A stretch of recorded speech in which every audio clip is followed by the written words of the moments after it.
The views and opinions expressed on any program are those of the producers and/or the persons appearing on the program, and do not necessarily reflect the views and opinions of FRC Media, Bristol Community College, or the City of Fall River.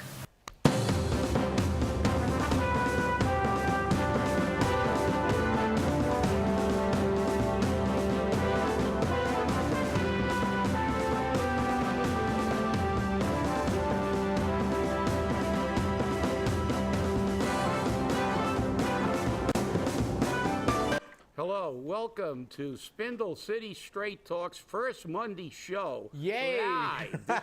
I'm Chip. And I'm CJ. And here we go. Here we go. Where do we begin? Before we begin, I got a little cleanup. Okay. It's nice to know our viewers pay attention. I went on a little rant about, you know, the state not going back on it. I said sales tax, but it's actually the income tax. But you know, that's one of the problems that we have, that, you know, they con people into worrying about specifics. But, you know, if it walks like a duck and it talks like a duck, you can call it a turkey all you want. It's still a duck. And taxes are taxes, whether you call them fees, whether you call them assessments, whether you call them anything. The end result is that you got a lot less money in your wallet. And if there's one thing that politicians know how to do, in Boston, in Fall River, and on the federal level, is take money from the working people. And that's the problem. That's the issue we have that faces us on every level of government, because they love to tax. They never saw a tax they didn't like, and regardless of what they call it, it's a tax. If you're paying for them to waste your money, it's a tax. A tax by any other name is still a tax. So with that said, let's get into it, CJ. Well, you know, it's just very interesting. While I was taping another show earlier for another neighborhood group, I received a phone call from the Attorney General's office. And, you know, this isn't my job, that's not my job, that's an ethical violation. It's not my job. Have somebody else do it, you know? Government at its best. So it's very interesting to see, though, that they're still keeping in touch with us because they're afraid we're going to talk about them on our show. And guess what? We're going to. We're going to be tearing them apart. But as we start this show, Mayor Clueless, Captain Clueless, is just finishing his press conference with the announcement of Judge Macy, former Judge Macy, as corporate counsel for the city of Fall River. Now, isn't this the same man who was once a partner of former corporate counsel Arthur Frank, who was disciplined by the Massachusetts and the Rhode Island Bar Association? I mean, it's very interesting to see how these work in Fall River, I'll tell you right now. But, you know, Attorney Frank was censured by the Mass Bar on August 13th, 1997 for what they call DR1-102A4. A lawyer shall not engage in conduct involving dishonesty, conduct that adversely reflects on his fitness to practice law. DR 6101A2, a lawyer shall not handle a legal matter without preparation adequate to in the circumstances. And of course, DR 6101A3, a lawyer shall not neglect a legal matter entrusted to him. On February 5th, 1998, Attorney Frank was also censored by the Rhode Island Bar under reciprocal rule, under the disciplinary reciprocal rule. So here's an attorney that has acted as corporate counsel under Bob Correa that was censured for not doing his job and not doing it adequately. And then we have Judge Macy, who is now allegedly under investigation, okay, for his actions as a judge. And I have that here, that a Judge Robert Greco of Framingham overturned a conviction that happened under Judge Macy's, oversight, because he approached the jurors during their deliberation. The man was, his name was Breshnahan, John Breshnahan, and he was alleged to have committed his fourth drunk driving offense. During a 2006 drunk driving trial. Last week, the motion for the Attorney General's office was denied to reconsider the order to vacate the decision, the judgment, and to order a new trial. And I think it's very interesting that Judge Greco stated, and I want to quote him because I don't want to be, having any misquotes here. A decision is then made by a judge in a district court regarding a new trial. I don't see how we would know unless it was in the newspaper. That was from the Supreme Judicial Court. But Judge Greco said, in crediting the accounts of the jurors, in large part, I am rejecting evidence to the contrary presented at the November and December hearings. Greco wrote, based on all the testimony, I remain convinced that justice may not have been done. It's interesting to say that under this judge, Judge Macy, they're saying that, there was wrongdoing by the judge. So now he's under investigation by the Judicial Conduct Board. He's, and now he's corporate counsel because we know no shyster will ever get convicted in Fall River. Well, The judges and the Bar Association is circling the wagons. we have said numerous times that this country is not a republic or a democracy. It's a constitutional monarchy. We have people who live by a different set of rules. There is a double standard, and we all know that. If you or I lied in a courtroom, we'd be going to jail for perjury. When a lawyer lies or a judge lies, they say that they were less than truthful to the court, and nothing happens except a slap on the wrist. They take care of each other, exactly. And the fact is that, look, there's been a lot of judicial misconduct. But what bothers me is what's happening in the city of Fall River. It's like we're going back into the dinosaur age. There are people that contend that men walked with dinosaurs, but unfortunately, carbon dating refutes that. But the reality is that I guess our mayor has run out of people from the DA's office that he can give a job to. And now we're going back into giving jobs to the two former mayor's people who are on his transition team. Arthur Frank just rendered a legal opinion for the city of Fall River. Now, Arthur Frank was corporation counsel amid a storm of controversy under the Carrera administration. He was also a law partner with Judge Macy. So we can see the incestuous relationship that these politicians have. And that's one of the reasons that we can't break, the cycle, because basically we need a complete house cleaning. We're going back 20 and 30 years now. We're getting people from the Viveris administration that are coming back. It's almost like, we're going to see a Tyrannosaurus Rex running down South Main Street shortly because we're going back in time. Somebody must have found a time machine because we're resurrecting all the other political hacks from a bygone era. So it just goes to show one thing: once they stick their head in the trough, they never take it out. No. And we can just look at what's happened.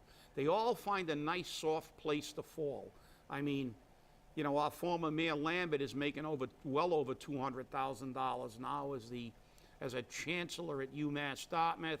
We all know what State Senator Joan Menard did when she left the State House, came to Bristol Community College and got a $120,000 a year job that she basically didn't have to show up for to boost her pension.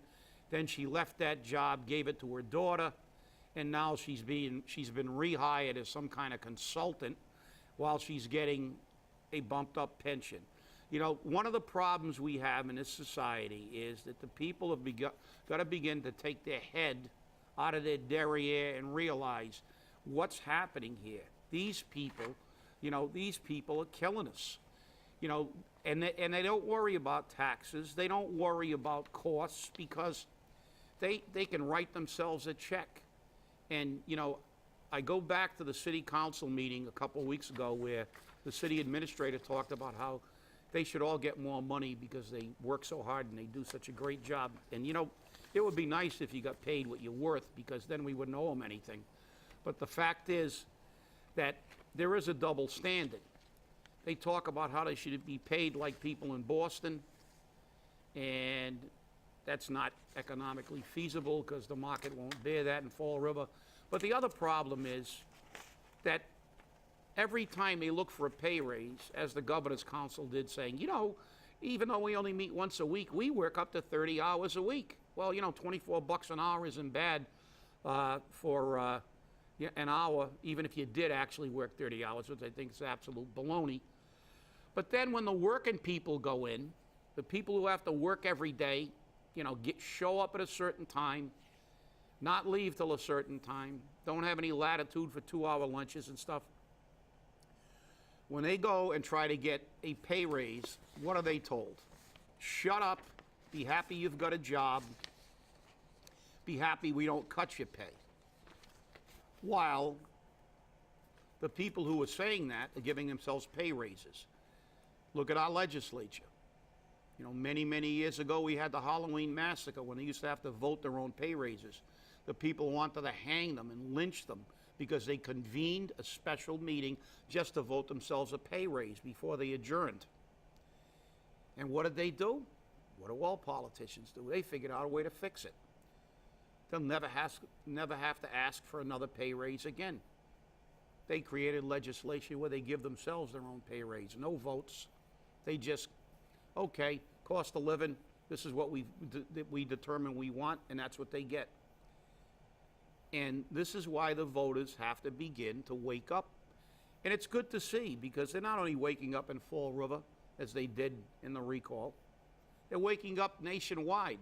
Whether you like Donald Trump or dislike Donald Trump, he's actually running neck and neck with Jeb Bush in the polls on the Republican side of the ticket. Why? Because he's saying a lot of things that people are thinking. He's saying things that may not be popular about immigration and illegal immigrants. But you know something? A lot of people think he's right. And a lot of people are furious. A lot of people are furious. And hopefully this is a nationwide movement and we can do something. Because the only way we're going to fix this city and fix this country is get most of these people and put them in the unemployment line. Because right now, as CJ said, we are bringing back somebody into the fold in Fall River as the Corporation Counsel, who's probably making well over $200,000 as a sitting judge. Then he was rehired as a, what do they call that euphemism, like a part-time judge? He's a recalled justice. A recalled justice, and he was making a paltry, how much for that, CJ?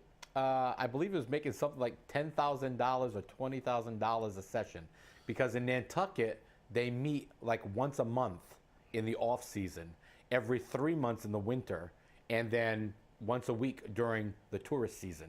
So, when you're making that much money, you're looking at a good chunk of change. But the thing that scares me though is this: historically, the Fall River Legal Department has done little to any work, and what little work they have done, they've botched. Okay, we can take this back as far as you want. We can pick as many corporate counsels as you want, and you and I both know it's all been botched. They farm it out.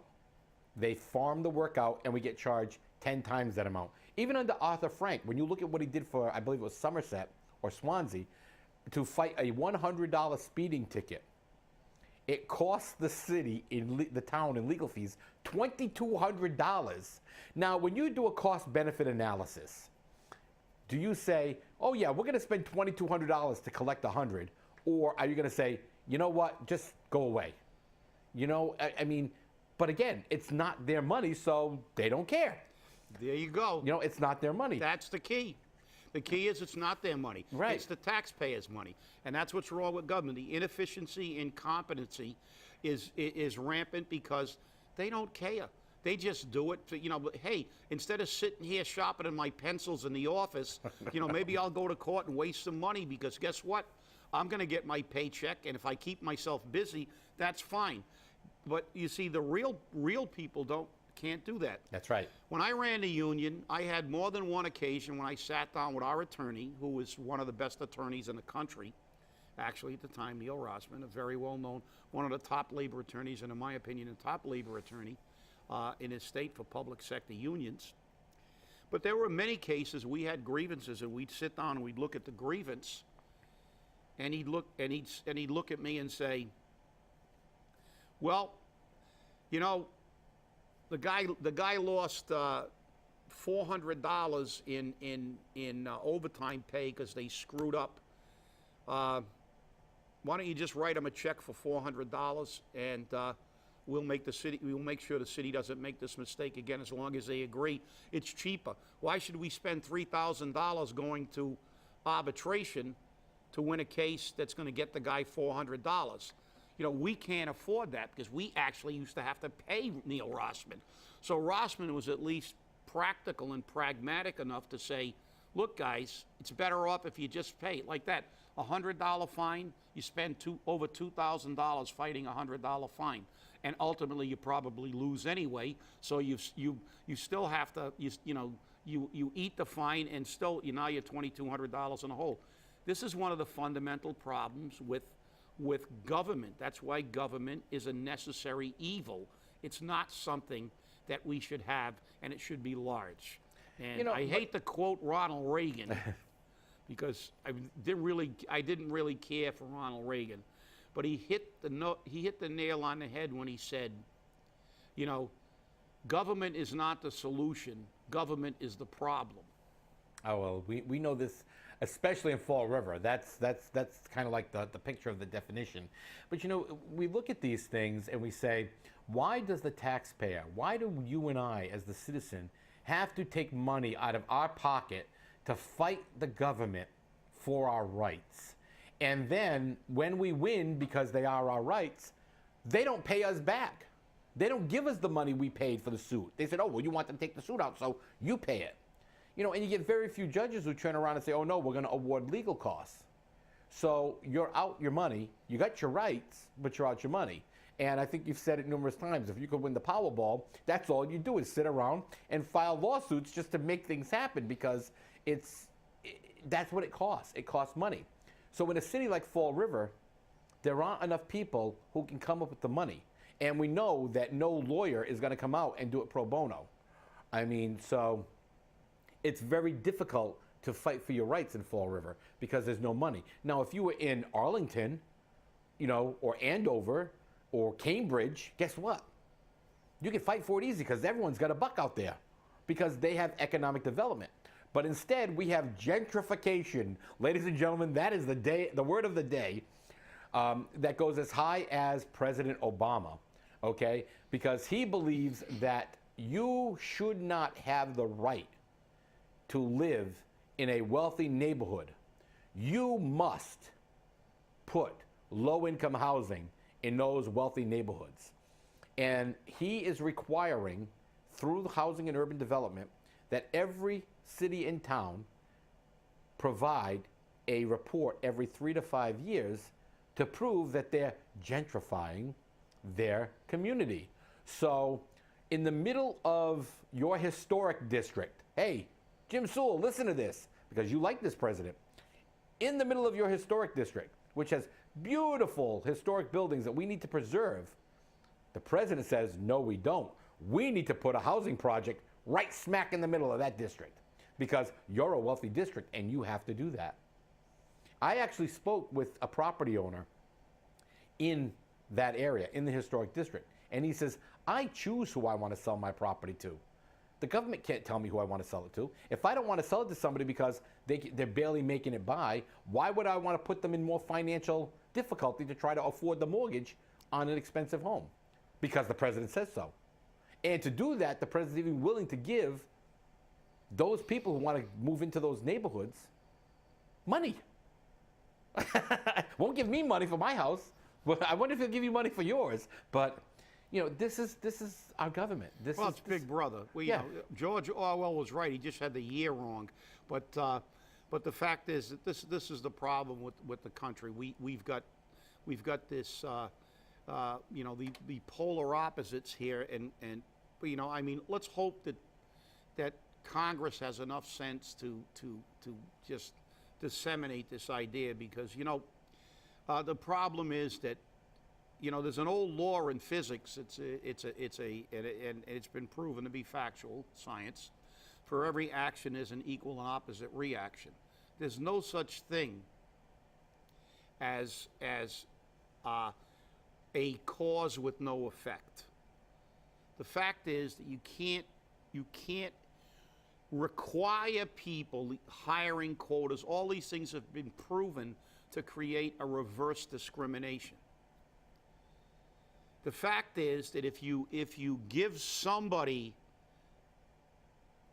a playing field that's not level, the people on the other side of that unlevel playing field are being victimized. And I've heard all the arguments that we're redressing for past issues, and I vehemently disagree with that argument. It's my argument that we should require everybody and give everybody an opportunity to get a quality education. We should not discriminate on the ability to acquire an education, to get a good job, but we should not require. We should acquire, not require. And the fact is that as long as you allow them an equal opportunity, anybody of any race, color, creed, give them the same opportunity, ensure that the schools are admitting people not on a quota basis, but on the basis of that these people are the best people. Give people a good quality education, let them compete, and let the cream rise to the top. Let the best people get the jobs. I've seen the damage that these things have done. I know people in the Boston Fire Department who third, fourth, fifth generation firefighters whose family members never got on the job because of quota hiring. And they died on a list with 99s and 100s scores, while they actually reduced the passing score in the state of Massachusetts at one time on the firefighter entrance exam from a 70 to a 35. And they were hiring people with 40s over people with 100. That's patently unfair. I don't care. Nobody can justify that, because if you take that rationale and carry it to the absurd, do you want a brain surgeon that basically couldn't get through an 8th grade math class? You can't make, if people have the ability and have the intellect, let them rise to as high as they can rise. But let's not give anybody, let's not spawn anybody points. This isn't a golf match where you can set a handicap. People should not be handicapped, regardless. And the fact is, what the president is now suggesting is that poor people are being inserted into neighborhoods that they can't get into normally, but it's only a select poor people. It's not the poor people in Fall River. It's poor people of certain ethnicities or colors, and that's discrimination.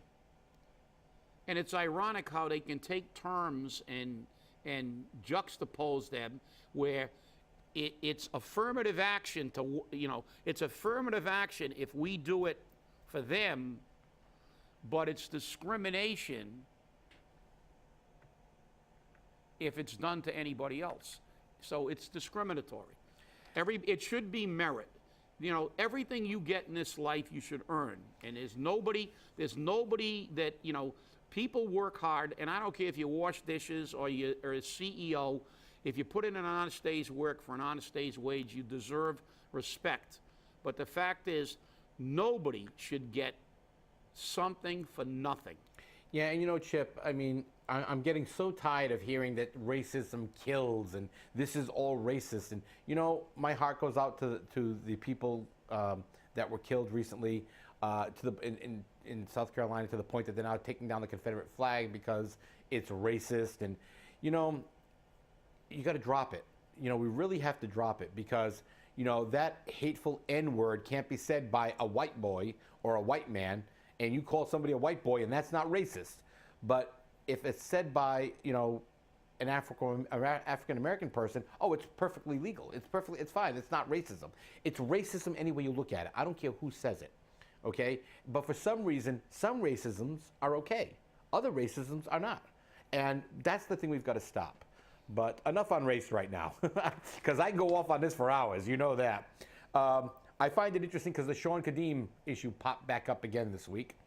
On July 11th, members of the Massachusetts group of county municipal managers, administrators, sent out their statement in regards to the censure of Shawn Cadime, who will not stay a member of the ICMA because it's not worth the $500 that, by the way, he doesn't pay. The town of Seekonk paid it. And they basically say that the ICMA rarely issues public censure so readers can correctly infer the gravity of the violation. The tenets and professional standards to which we subscribe are the cornerstone of our profession. They are not a matter of convenience, easily abandoned. They represent a code of behavior every bit as important as those we expect from physicians, educators, and lawyers. Our commitment to the code and its tenets has served us well, and we encourage anyone considering or just recently beginning their career in public service to contact us and understand what it means from those of us who support the code. Professional local government managers are committed to ensuring that citizens receive fair and impartial management, and that decisions made with taxpayer funds are above partisan politics. As members of ICMA, we take this obligation seriously. So basically, your peers, Mr. Cadime, just shot you in the foot. So this is what it is. And Maybe, like it or not, maybe that's another it. part of the anatomy, not the foot. That's true. But you know, so far, I have to say this as we're closing because we got a couple of minutes left. So far, Captain Clueless, AKA Mayor C. Samuel Sutter, you have 2 strikes against you. First strike, you came out with the permit issue. That was weak. That was weak. Okay? To say the least. To say the least. Second strike, you hire a judge as corporate counsel who has a questionable, an allegedly questionable background, okay, who is obviously a political hack. Now, he has served on the bench for 10 years. I got the dates. And it does appear that this political hack was approved by political butt kisser Carol Fiola when she was governor counselor. Now, how deep does the political ass kissing have to get before we say enough is enough? Very philosophical question. That's almost as deep as how much wood could a woodchuck Chuck, that's right. Woodchuck could chuck wood. So, because, you know, this isn't fair anymore. I mean, and it's obvious that the taxpayer and the voter of this city can't get a fair shake at anything. At anything. wait a minute. Sherlock Pacheco is on the case. Yeah, well. So I think we may get a resolution to that issue. Oh, I'm sure we will. We have the one of the greatest investigators to ever grace the presence of City Hall on this case. That's right. But, you know, let's look also at Windowgate, okay, real quickly, because we're almost out of time. I contacted the Attorney General's office numerous times about this. The response I got back was, we cannot give you a decision. We cannot comment on a pending investigation. What I can tell you is that the city of Fall River is going to be required to undergo procurement training. Are you serious? Procurement training? I mean, so again, people just walk free because in Fall River, once you're elected, you can break the law. It's the government, CJ. You know that when you're with the government, you know, if you and I lie to a court, we go to jail. If they lie, they say you were less than truthful. And if you work for the government, you get trained when you screw up. If That's you're a right. normal person, you get fired. Hey. So let's remember, America's a melting pot. Let's That's forget right. about anything except the fact that we're all Americans. That's the way it should be. That's it. Hey, we'll see you Wednesday. Thanks for viewing. Bye-bye.